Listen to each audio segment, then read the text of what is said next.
I'm a grateful alcoholic. My sobriety date is January 19th of 1994. By the grace of God, a whole lot of good people around me, definitely good sponsorship so far. To date, I haven't changed it. That doesn't mean I can't or I won't. What it means, if I don't do the things I was taught to do, I will. It's real simple.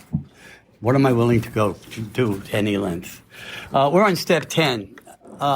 Real quick, I don't want to do too much of a recap because there are 3 big steps to me. This is living the program now. They told me when I came in here, 1, 2, and 3 was about showing up. 4 through 9 was about giving up. 10, 11, and 12 was about growing up. Real simple. And if I can look at it that way, it's pretty easy. I was powerless. I knew I couldn't drink and do all the other things I was doing, and my life was definitely unmanageable. Living in a cardboard box under a bridge does not considered manageable when you're making $2,000 a week and aren't meeting any obligations. That's a little bit insane. But the logic behind that, because we got to talk about the way we think, because that's where my alcoholism is. It's not in the booze. It's in the thinking. And the thinking always led to the drinking. Coming in here, believing there were powers greater than myself, there was always powers greater than me. None of them was the process that I went through. It was the women, it was the jobs, it was the money, it was everything but a power outside of human being. And it says no human power can relieve our alcoholism. So that was my second one. Making a decision to turn my will and life over to the care of God was not happening because I didn't believe in God, and you were not going to shove your God down my throat. I walked into a room, they had a pair of praying hands. Already I thought they were going to make this a Christian program, and I didn't want to hear that nonsense when I came in today. And it says we look to see where religious people are right. So religion is welcome in Alcoholics Anonymous. When I get to step 11, we're going to talk about some non-conference approved AA literature, because that's what I got sober on. And all literature is AA approved. It's just not all conference approved. I didn't have a moral inventory to write in 4, so that was not a problem. I can tell you all my immorality. I had no problem with that. I had secrets that I didn't want to tell, and I said this when I first started, when we talked about step 4. There's not anybody, I believe, that comes into any room that somewhere in their life their world was discolored, whether it's too much love or it's abuse, whether it's abandonment, whether it's one parent, 2 parents, whatever it is, there's something that colored our world. And with that discoloration, our solution becomes either drugs and alcohol. And I have to say drugs in that case because mine first was drugs before alcohol, although I was drinking already. I started drinking at my grandfather's funeral at 7. My life was unmanageable then. But it wasn't about the booze. It was about how I felt inside. So I had to do this immoral inventory the first time. Now I do moral inventories. I hope so, anyway. Telling somebody those secrets was the biggest thing. And unless you tell somebody everything or that one thing, you're never going to go forward. You're going to keep going through the revolving door, they used to call it. So that 5th step was about sitting down with another person and telling them the whole truth. The man who carried a message to me didn't ask me my story. He sat down with me and told me his story. His name is Bob Welsh. He's gone a lot of years now. When I came in, came in with the Oxford group, so he's an old timer. When I came in 94. And we sat every Thursday night at a place called Brusco's in Deerfield Beach and had pizza and talked about life. That was how I got sober. And what he did after a while said, I need to put you with somebody else. And he put me with a guy to take me through the book. And then I got into the literature, which is a whole story in itself. Because I kept walking around with a big book under my arm during living in the halfway house, because that way nobody would talk to you. It was a real good way to be, good way to isolate in a full room. Worked real well for me for a while. And then, then I had to read the book because I called somebody out one day. I was doing my 4th step, and I love that story. And I was reading the part about resentment, and I read it to him, and it says this was our course. Although we don't like the way someone behaved, they like ourselves are sick too. How would we treat a sick friend? Because God saved me from being angry. How can I be helpful to him? And I read that to a guy who had 13 years sitting at a podium like this, and he called me a snot-nosed punk. What do you think you are, Big Book George or something? Well, 6 months later, I walked into another meeting. He was chairing again, and he said, I owe somebody an amend. And I turned around to my friend, and I said, what did you do? He said, I don't even know him. I said, I don't remember. I didn't remember. My memory lapses in the beginning were a lot shorter than they are now. And he turned around and said, yeah, I called this guy a snot-nosed punk, and what does he think he is, Big Book George or something? He gave me such a resentment that after 13 years, I picked up the book, I read it, I got a sponsor, and I worked the steps, and now when I say it with love. So this is the menu, but it is not the meal. Think about that. This is the menu. What good is a menu if I'm not going to order off of it? If I'm not going to eat the food that's in it? Menu's a menu. We look at them all the time. So that sixth step, was given assignments. I talked about that today with one of my friends. I kept asking my sponsor, why can't I get driving 5 miles below the speed limit? Everybody else is getting it, all your others. He said, George, you don't have a license. And I want to know why I can't have what they. I always wanted to be what everybody else had. But I had different assignments, like getting on the longest line, to work on my sixth step. My defects of character were glaring, although I didn't see them. Step 7, stop doing what's 6 is stop doing what's wrong. 7 was stop doing what's right. 8, made a list of all the people I screwed over, and that's what I did. I screwed over them, either emotionally, financially, or mentally. And then I have to go clean that mess up in 9. Some of them were accepted in 9, some of them weren't. So that brings me now to step 10. That's where we are. 10, 11, and 12 in a half hour. This is going to be a record for me. Step 10, continue to take personal inventory when we're wrong, promptly admit it. Step 10 was easy for me. I took everybody's inventory in the room. And I told you what I thought about you. I did not have very many friends at the beginning. Today I take a moral inventory, not an immoral inventory. And that was my 4th step the first time. It was immoral. I lived immorally. How do you take morals when you don't have them? I had to learn what they were. And I couldn't think my way into this. I had to learn to act my way into this. And the way I learned to act my way into this was by the people who showed me the way. Step 10, some people tell you to write it at night. Now you guys have got these quick apps that you're doing it. I'm a firm believer in writing for a whole different reason than the apps don't work. They do work.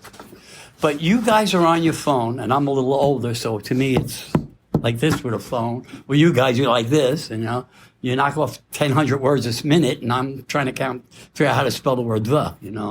I'm not the smartest apple in the bush there, but I also think that writing has a different quality. It's a healing quality. It makes it makes things lose power when you put it on paper. Writing it down it just does something that's magical. And I believe writing is very important. We start in 4. Why would we stop when we have to do it in 10? I have never seen anybody do a moral inventory on their phone. I've always seen it in black and white. And it tells us in black and white 3 times. 10 is a continuation of that on a daily basis. So step 10 tells us a couple of things. Continue to watch for selfishness, dishonesty, resentment, and fear when they crop up. We ask God to remove them. We discuss them with someone immediately and make amends quickly if we harmed anyone. So we're really talking about 3, 4, and 10 right at the beginning. It tells us when we get here, we cease fighting anyone or anything, including alcohol. For by this time, sanity will have been restored. It's a long journey for me, or most people I know, from step 2 to step 10. Step 2 tells me I'm insane. Step 10 tells me I have my sanity back, which if you didn't have any, it's a nice gift to get. And I really struggled with that when I got here because I was always wanted to be right. You guys were always wrong and I was right. Even when I was wrong, I was right. I would fight you, wanted to prove it to you because I didn't know how to let go. And in the 4th step and the 10th step, I learned to let go. We're not cured of alcoholism. What we really have is daily reprieve contingent on the maintenance of our spiritual condition. What does that look like? For each one of us in this room, it looks differently. I know what I do on a daily basis. I've been doing the same thing since I got here in 1994. I get up and ask for help through a power that I believe in today that I didn't believe in when I got here. I read some literature, whether I want to or I don't. I speak with another alcoholic almost every morning. If not during the day, I'm talking to another alcoholic. I contact my sponsor. I try to go to a meeting, not as many as I used to. I have a clock. I think we all have an internal clock. Mine is 3 days. With 3 days without a meeting, you don't want to be around me. Try to go to a meeting. At the end of the day, I try and help someone along the way during the day. And then the day I say thank you. But I do a lot of reading in between. That's the part that's going to get to me in step 11. My 11th step, and this is always controversial, the 10th step is an inventory. The 11th step says prayer and meditation. And it says we review our day, which tells you to go back and look at your 10th step at night. So you can go crazy. Some people said step 10 is step 10, step 11 is step 11. To me, they're so interwoven that they flow one into the other with no problem. It says every day is a day we must carry the vision of God's will into activities. How can I best serve thee? Thy will, not mine, be done. Want to get rid of selfishness, self-centeredness? Get outside yourself and help someone else. It's real simple. That's how you get out of the selfish, self-centered personality. And I have that. If you have carefully followed directions, we've begun to sense the flow of His Spirit into us. That Spirit is different for all of us. Some of us believe in a lot of different things. Some of us are Christians, some of us are Jewish, some of us are Muslims, some of us are non-believers, but there's a spirit that works in the room. And that spirit for me comes from the second tradition. There's a loving God as He expresses Himself in our group conscience. All I have to do is sit in any room and any meeting I'm at and relate myself to what's going on, and I will hear the voice of the power that I call God working in the room. He works the room pretty well. And I was told when I was new to watch things like this. Let somebody walk in the room, and when I was new, we used to call it puking on the group. The guy would come in and say, someone stole my peanut butter, for example. And everybody look at him, and he'd go out right after he says that, and the whole room would be full of solution. And then when he walks back in, the whole room changes, and he missed the miracle. So I was told from the beginning of my recovery, stay in the room. I don't care if you bounce off the rooms, but don't miss your miracle. And, you all have a miracle in this room. Can we stay long enough to hear it? That depends on us. So that's my 10th step pretty much. And then it tells us, we look at our assets and liabilities. And then it talks about it a little later on. It's a poor day indeed when we haven't done something right. Good thoughts, good acts are there for us to see. Not everything is done in red ink. Everything I did when I came here was always negative. I couldn't talk to my ex-wife, wouldn't let me talk to the kids. I couldn't get a job because I ran a union. Everything was in red ink. Nothing was black. Nothing felt good, nothing looked good, and I really didn't feel good. But as time went on, and I did the work laid out between 1 and 9, I started feeling better. And now I'm starting to smile. And I'm starting to be happy in the rooms of Alcoholics Anonymous. It says, it says, when a drunk has a terrific hangover, because he drank heavily yesterday, cannot live well today. But there's another kind of hangover which we all experience, whether we're drinking or not. That's the emotional hangover. The direct result of yesterday's and sometimes today's excess of negative emotions, anger, fear, jealousy, and the like. If we live serenely today and tomorrow, we certainly need to eliminate these hangovers. This does not mean we need to wander morbidly around in the past. It requires an admission and correction of our errors now. Our inventory enables us to settle with the past. When this is done, we're rarely able to leave it behind us. When our inventory is carefully taken, we have made peace with ourselves, and the conviction follows. Tomorrow's challenges can be met as they come. Let's talk about some challenges. I don't want to stay on 10 too long. Some of the challenges I had in my recovery is that I cut my hand at 6 years with a circular saw off. They reattached it. At the same time, I came down with cancer and hepatitis. And I was pretty immobile at the time. The girl I was living with decided she didn't want to play house anymore. Now I have to go ask for help from family members that I don't want to live with anymore. That's at 6.5 years of recovery. But I didn't want to drink, but I didn't know how I was going to get through it. What did I do? I did more meetings. I found other people who went through different things. I was at an intergroup dinner and I'm going to have this big thing on my hand with a machine that's opening and closing my hand.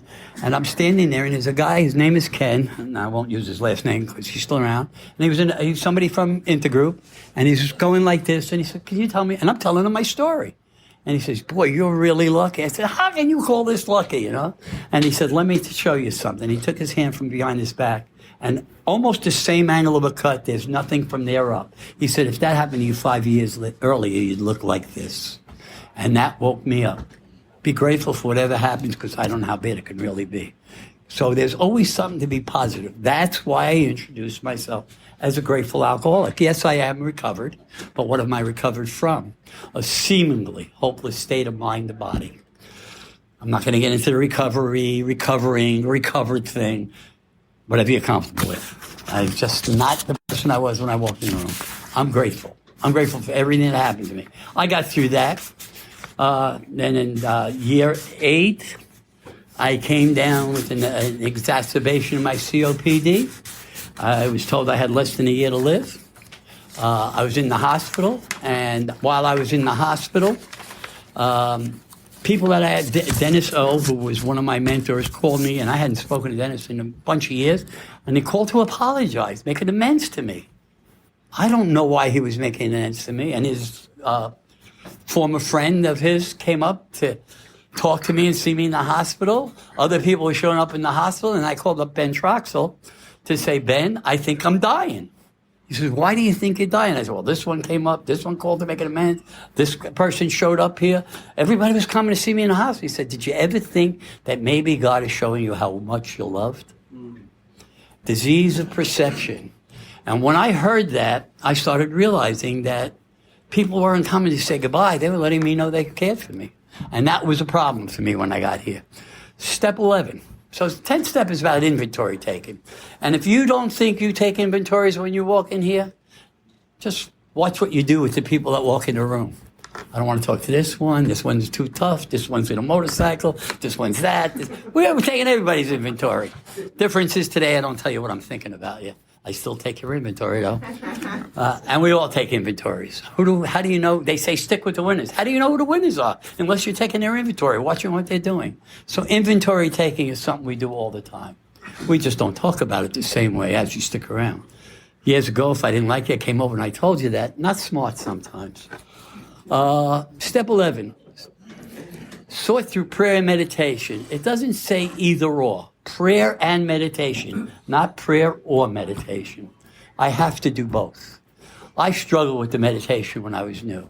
Not today, but when I was new, there was a 10 a.m. meeting on Sundays that was for, at the bottom line, 6 bottom lines ago. And every Sunday morning, my sponsor said, you got to go to that meeting. And they have 5 minutes. You did 2. And I don't close my eyes. I do it at home privately. That's something to me that's private. But I would sit like this. What is he? What? I could not sit still. And I had to know what everybody was thinking. I'm trying to read their mind while they're sitting quietly. I could not focus on being still. It was suggested strongly that being I couldn't sit for 5 minutes, that I should sit for a minute. I couldn't sit for a minute.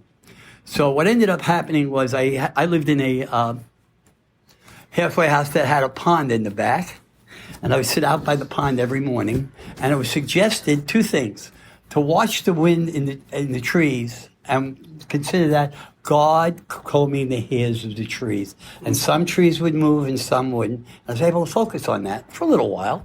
And the other thing was to sit for 1 minute and be still. It took me a long time to hit 1 minute. Then it became 2. Then it became 3. I get up every morning at about 5 o'clock. From 5 to 5:30, I am still. I sit outside with a cup of coffee. I don't get on my knees because of surgeries. Not that I can't. I do it with my sponsees. They got to help me up after we pray because I can't get up. Old age is setting in, as much as I don't believe that. And I actually sit and be still. I do my readings. I spend quiet time with the God of my understanding. I watch the sunrise some days. Days like today, I sit inside. I ain't going to sit out in the rain and watch the raindrops fall. It was raining hard today. But I enjoy the rain as much as I enjoy the sunshine. You know, and I always think when I see a rainy day, I always think of what my friend Dennis O. when he used to say, rains on the just and the unjust equally. Just because I'm going through something, it's not a bad thing. It's not a good thing. It's just a thing. And that was my 11th step at the beginning. It's not happening to me. It's not happening against me. It's just happening. So step 11, how do I get here? So I'm now a year and a half sober. We're going to go back a little bit. And I'm having trouble. I'm not meditating. My prayer life is off, and I'm going to a spiritual retreat. And I go to my sponsor, and I said, I'm really struggling with these 11 steps. He says, I got it.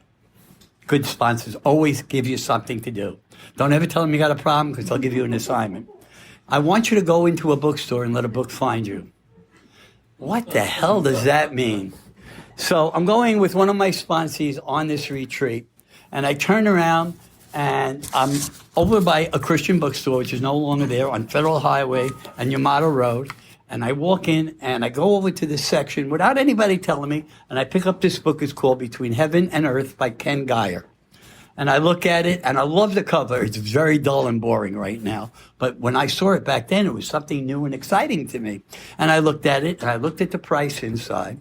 And it was 20 some odd, it was $21.95 plus tax. And I looked at it and I liked it. There were little prayers by President Lincoln, Robert Frost is in there, Christian writers, other writers, a woman named Kelsey Tyler, all these different people. And I liked the book. But I'm thinking about how am I going to pay the rent in my halfway house that I'm struggling for if I buy the book and they're going to throw me out, the way I think. Got to remember, my thinker is not good. So I put the book down, then I pick it back up. I put it under my arm. I walk over to the counter, and I said, where is the prayer and meditation section? Send me right back. And I sat there for an hour and a half, and I opened up every book that I can read, all the different ones, and I kept picking this book up. And I said, I can't afford this. I can't afford to get thrown out of the halfway house. I put the book down, and I start walking out. And as I'm walking out, I remember when I was brand new, I mean really brand new, like 30 days. There was a little book in a bookstore called Liberty's, which is not around anymore. And it was 99 cents, and there's a spiritual saying in there, something out of the big book. And I didn't have the 99 cents, so I put it behind some other book, said I'm going to come back tomorrow. Well, I went back the next day, and I couldn't find it. As I'm walking out the door, I remember that. So I said, the hell with it. I went back, and I bought the book. Now, the old thinker goes to work. Well, I'm going to get thrown out. I don't have the money for rent. How's this going to happen? I went to the retreat, and I opened it, and I loved the book. That Sunday night, I had to go to work. I was working at Denny's at the time. And there's a couple, and I'm running around like I always run around. There's a waiter runs around. And these two people are just having coffee, and I just keep going and filling their coffee. And as they're ready to leave, they say, you mind if we leave the money on the table? I said, nah, go right ahead, you know. What can I get stuck for? $2? I'm not worried about 2 and change.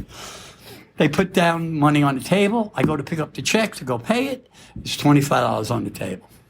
I run out into the parking lot after them. I said, you made a terrible mistake, you know. No, we didn't make a mistake. We were taught to do random acts of kindness.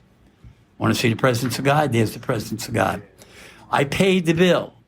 The change was the exact amount of money I paid for the book. And in the back of the book, after reading it a while, there's a bibliography. And all those prayers that I like, in the back is other books. And that started me on a journey for the 11th step. Sought through prayer and meditation to improve my conscious contact. All those different readings, as much as I have a book called Find the Quiet Corner. One of my sponsees calls it Find the Boring Corner. Somebody else likes it. But I go through different books through that. That started a library for me. One of the things was given to me to read, also not conference literature, was a guy by the name of Thomas Keating. Thomas Keating has something called contemplative prayer. And contemplative prayer, that one's on. Contemplative prayer is a form of meditating and allowing thoughts to go through your mind, which is perfect for someone like me. And that became the way I pray and meditate today. Contemplation. There's a whole school on it. So that's something that caught my interest, and I really enjoy doing. So Thomas Keating Thomas Keating was one of the guys I picked up.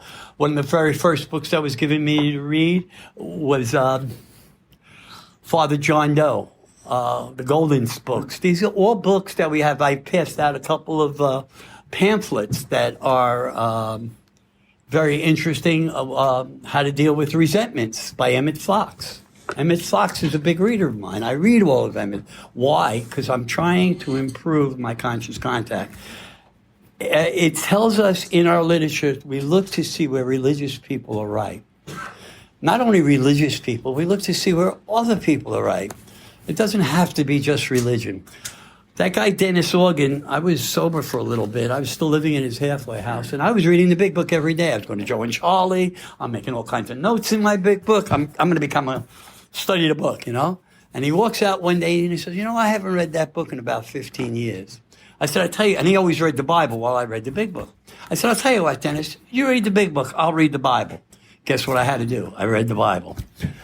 Not because I wanted to read a Bible, because I made a commitment to myself. If he was going to do this, then I was going to do that. And I got a lot out of that. When I came in, a guy had me read a proverb a day. There's 31 proverbs, 31 days. That was my first meditation book. So there's different things you can do that are to enlarge your spiritual life. There's no wrong road. The only wrong road is the one you're not walking on. So prayer all the time. I don't listen to my radio. I'll listen to speaker tapes occasionally, but I talk to God because I have to the way I drive. So that's one of the things that I go. So that's an issue for me. So there's many ways we can enlarge our spiritual life. Going to a meeting, listening is a form of meditation. Speaking is not a form of meditation for me. It may help you guys because you're hearing. And I'm going to say that, that is where I started hearing God, through others. I don't hear God. God does not talk to me. God, if he did, I would probably run like hell. But I hear him through other people speaking. I see him in how other people change. I watch someone who is really struggling when they're brand new light up and get enthusiastic, and I see the presence of God. One of the hardest things, and Brother Lawrence talks about it, is to practice the presence of God.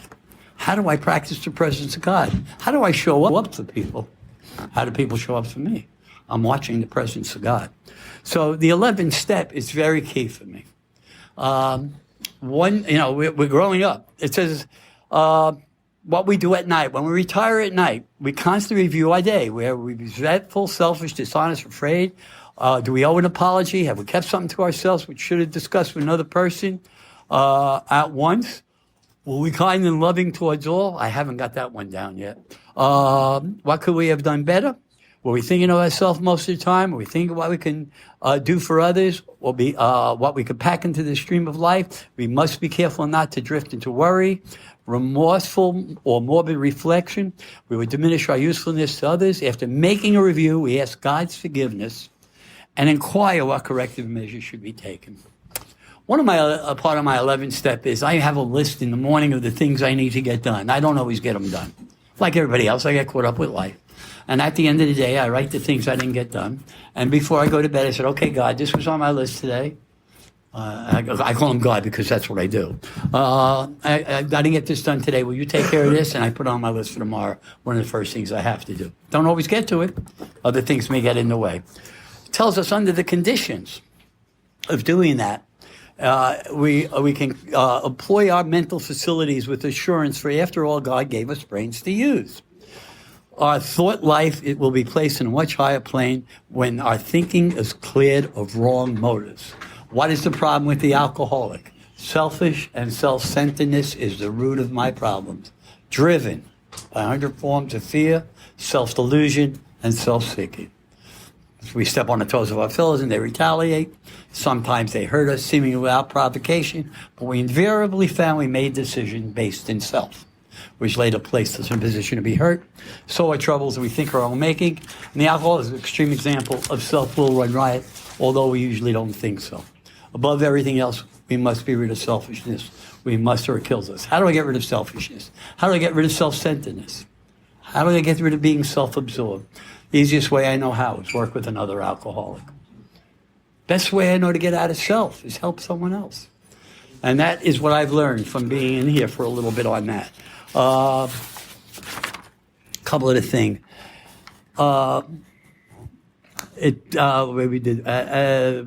Okay. It's not surprising. We often tend to slight serious meditation or prayer as something not really necessary. How many of us have gone in and worked on ourselves, and we get here a little while, and, well, I don't need to go to 3 meetings a week. I can do 2, maybe 1. I missed yesterday. I don't have to go tomorrow. Now it's a week. Now it's 2 weeks. And next thing you know, you're coming back in and picking up a white chip. Consistency. 11th step talks about consistency. I was very consistent. I was doing 3 meetings a week because I had no job. I had nowhere to go. So I lived in the meetings. Part of growing up, when I got in here, women came in with babies in those days. I don't see it as much now. And my sponsor says, see that woman over there? Go babysit for an hour. You can always find another meeting. I was doing 3 meetings a day, but I didn't realize what I was doing. I was being prepared for the time that my kids came in my life so I could be the parent I never was. I was being conditioned through other people to show me what God would have had me do rather than what I was doing before I got here. Those are things I learned in retrospect. My sponsor likes that word. Those who have to make regular use of prayer would no more do without it than we would refuse air, food, or sunshine. And for the same reason, when we refuse air, light, or food, the body suffers. And when we turn away from meditation and prayer, we likewise deprive our minds or our emotions or our intuitions of the vitally needed support. If I turn away from this, what am I doing? I'm working my way out the door. That's what I was told real early on. Either I want to stay in here or I want to go out there. Nobody ever forced me to stay in here. They said, you can do this or there's the door. They didn't give me a hard time with that. But once I said I wanted to stay in here, they gave me a hard time. They gave me things to do I never wanted to do. But I kept doing them. Why? Because I was feeling something changing. The 11th step is where most of my change came in. That is where I found a relationship with the God of my understanding. It tells us it's a poor day indeed when we haven't done something right. It's in the 10th step. Good thoughts, good actions are there for us to see. And it says when our pen falters, we can always ask God for the help to point us in a direction. One of my favorite things, and I say it all the time, I said it to somebody tonight, is why is this about you and where's God in all this? People that know me get tired of hearing that. Any sponsee that calls, the first thing I will say is, where's God in this? They'll tell me what they think, and I'll say, well, where's God in this? Because it's usually something coming from self, and self can't fix self. I need the help of someone else. I've had sponsees come to me with all kinds of issues. We write about it, and we revisit it months later, and you'd be surprised with the healing that happens in those months. I did it for myself. My letters to my children, it took 14 years before they read them, but that was a healing that was going on, even though I didn't see it. God was working his miracle. And there is a God, and I ain't him, thank you, God. You get to this 12th step. 11th step, I could speak for hours and name books and do things, but we're running out of time. And I know you guys are glad to hear that. I know I am. The 12th step, having had a spiritual awakening, and I like the word experience because it was experiential for me, as the result of this course of action is what the old thing says. We tried to carry this message to others, especially alcoholics, and to practice these principles all our affairs. That's the original 12th step that never got in the book, and I like that one. Having had a spiritual experience is a result of this course of action. This is an action program. It's not a thinking program. It's not, I want what he's got, let me see how I can steal it program. Can I buy it? No. How do I get there? By hard work.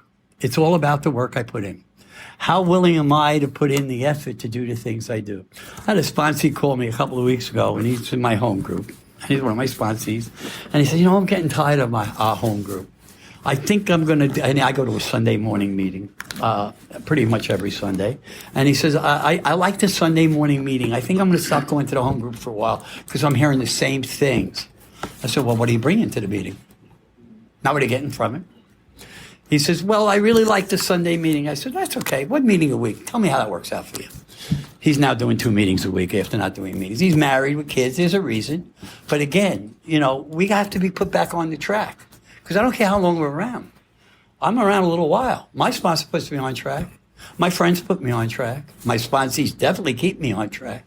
But I can't do it without all of them. I need all of that. The joy of living is the theme of the 12th step. That's what it starts with. And in the end of it, it says the joy of good living. Big change. We start with the joy of living, the way we're living, and then we talk about good living. What does good living look like? Well, it looks different for every one of us. I'm not worrying about who's knocking at the door. I'm not afraid to pick up my phone anymore, no matter who calls. I can tell the truth all the time, whether people like it or not. That's not up to me, but I don't have to duck and dodge anymore. Those are things, that's good living.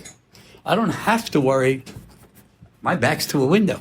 That wouldn't have happened my first 2 years, that's for sure.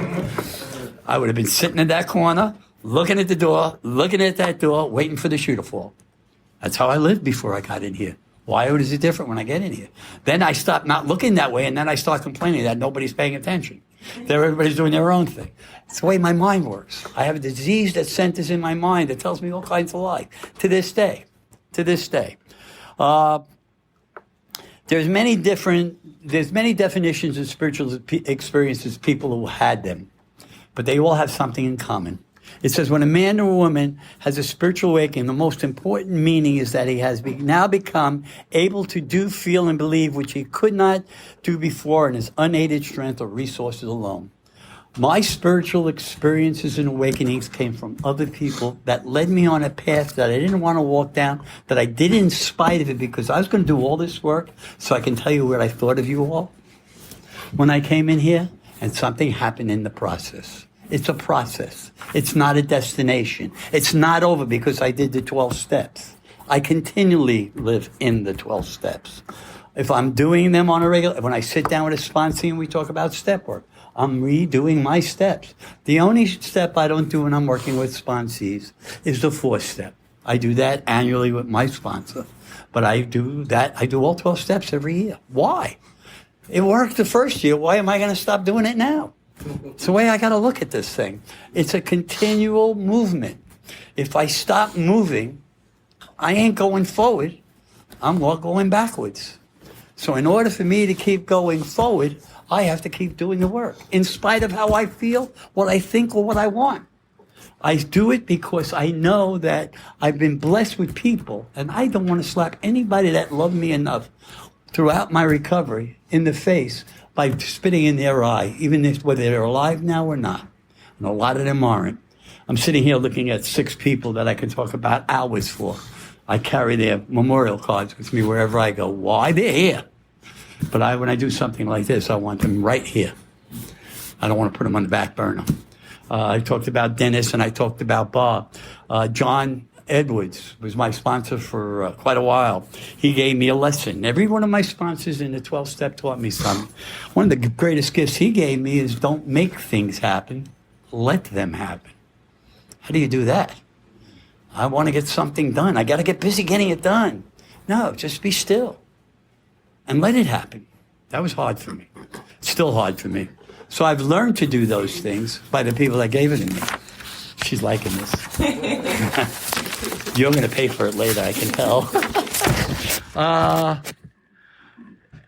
In a very real sense, by this time we've been transformed because we laid hold to a source of strength which in one way or another we hitherto denied ourselves.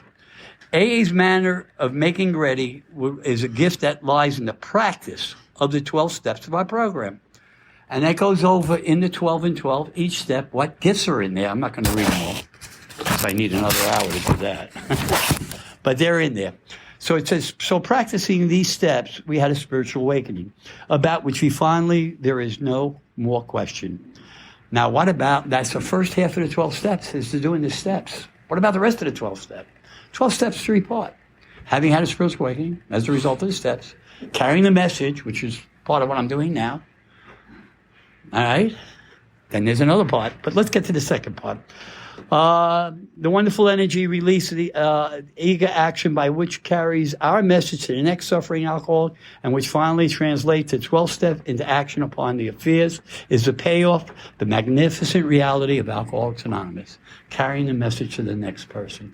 The message was carried to me by somebody who told me their story. When I go to somebody or somebody comes to me, I don't ask them how they got here. I tell them where I came from and how I got here. One of my sponsors would call me every day. I'd say, how are you? He'd tell me, oh, I'm doing great.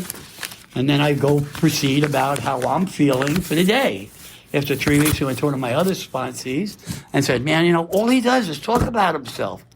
So my other sponsee said to this one, why don't you tell him what you're thinking? So he calls the next night, and I said, how are you? And he says, oh, I got to tell you, every time I call, all you do is talk about me. I said, let me ask you a question. What's the first thing I ask you every time you call? He said, you ask me how I am. And I said, what's your answer? You said, I'm fine. I said, good. I don't need to hear from you anymore. Now you can hear about me. From that day on to this, 9 years, I know everything going on in his life. We need to have that communication. You tell me you're okay. I don't want to hear from you no more. You ain't got what I want. You're coming to me. If you want what I got, you're going to do the work I did. If you want to tell me how great you're doing, I don't need to hear you. And we are great friends now. Go figure that one out. That's God's work, not mine. And so to watch the eyes of men and women open with the wonder that they move from darkness and light, to see their life quickly filled with new purpose and meaning, to see families reassembled, to see an alcoholic outcast receive back into the community in full citizenship, and above all, to watch these people awaken to the presence of a loving God in their lives. These are the substance of what we receive when we carry AA's message to the next person. It's a nice promise, ain't it? To watch someone become whole. Watched a lot of people become whole. We also watched a lot of people die because they didn't want to do the work. That's the other side of that. So there's the second part. Carrying the message in all my activities. How do I do that? Well, I'm doing it right now. This is my third meeting today. I am not happy about that. I got up at 8 o'clock and I went to the 8 o'clock men's meeting. At 2 o'clock I was on a panel for the Big Book, and here I am now. I do that whenever I'm asked. Somebody called me and asked me to speak next Saturday night. I don't want to speak on a Saturday night. It's my day off. Not next Saturday. I do what I'm asked. Someone here in this room called me and wanted to talk to me about sponsorship. I'm not available for that. I'll take every phone call that comes in, but I just have too many right now. I'm at that point, so how do we carry the message? We all carry it differently. Some of us are good at what I'm doing right now. Other people are good greeters. Other people are good coffee makers. Some people can set up chairs or make or clean a room. Whatever it is, find your niche, man. There's a niche for everybody in here. And everybody's niche is not the same. Not everybody likes doing step work. I'm sure there's a lot of people that don't like to study this thing. That's the menu. We talked about the meal. I'm trying to give you the meal. So here's the meal. All right, I'm going to end it with this if I can. Let me see how I can say this. I thank the God for the people that were here before me. I really do. Because the God in them was able to touch the God in me. And from that process, hopefully, in this room tonight, in rooms like this, whenever we do something, maybe the God within me can touch the God within you. And once that spark is made, it's up to you. People made that spark for me. I got 6 mentors sitting right here. My sponsor has 53 years now. I have a friend in here that has a lot of time. I have a sponsee sitting in the room. I have other friends. And there's a whole room full of friends that I haven't met. There's people I know for years in here. So how do we get the God within ourselves to touch someone else? We get out of our own way and we reach out to others. I want to read a prayer. It's a 12-step prayer. And I end with this. Dear God, my spiritual awakening continues to unfold. The help I received, I shall pass on and give to others, both in and out of the fellowship. For this opportunity, I am grateful. I pray most humbly to continue walking day by day on the road of spiritual progress. I pray for the inner strength and wisdom to practice these principles as a way of life in all I do and say. I need you, my friends, the program, every hour of every day. This is a better way to live. Amen. Thank you for letting me share.